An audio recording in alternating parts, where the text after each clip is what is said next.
గురువారం సాయిబాబా గుడికి వెళ్దామని చెప్పి 2 సింపుల్ డిజైన్స్ అయితే 2 ఉన్నాయని చెప్పి 2 మిషన్ల మీద 2 డిజైన్స్ అయితే స్టార్ట్ చేసి ఈ లోపు నేను రెడీ అయ్యి ఇక గుడికి వెళ్దామని చెప్పి ఇంట్లోంచి బయటకు అడుగు పెట్టానో లేదో ఒక పెద్దావిడైతే ఈ లోపు కాల్ చేసిందనమాట. అదేనండి మన ఆన్లైన్ నెంబర్ చూసి అయితే ఒక పెద్దావిడైతే ఫోన్ చేసిందనమాట.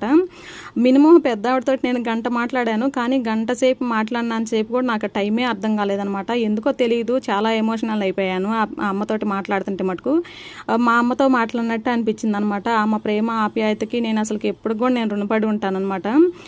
తనకు వచ్చేసి 2 పిల్లలంట. అమ్మాయి వచ్చేసి డాక్టరు, అబ్బాయి వచ్చేసి ఎయిర్పోర్ట్లో వర్క్ చేస్తుంటారనమాట. రోజు నా వీడియోస్ అయితే చూస్తూ ఉంటుందంట. చాలా బాగా చేస్తావురా, నీట్గా మగపిల్లోళ్ళలాగా, చదువు లేకపోయినా కానీ ఎంత చక్కగా నీ వర్క్ నువ్వు చేసుకుంటున్నావో, నువ్వంటే నాకు చాలా ఇష్టం రా, నీ వీడియోస్ నేను డైలీ చూస్తూ ఉంటాను. నాకు గురువారం ఇవాళ బాబా ఇచ్చిన కూతురువి నువ్వైతే మటుకు అని చెప్పి మాట్లాడుతుంటే నాకు ఎందుకో అసలు చాలా ఎమోషనల్ అయిపోయాను అనమాట.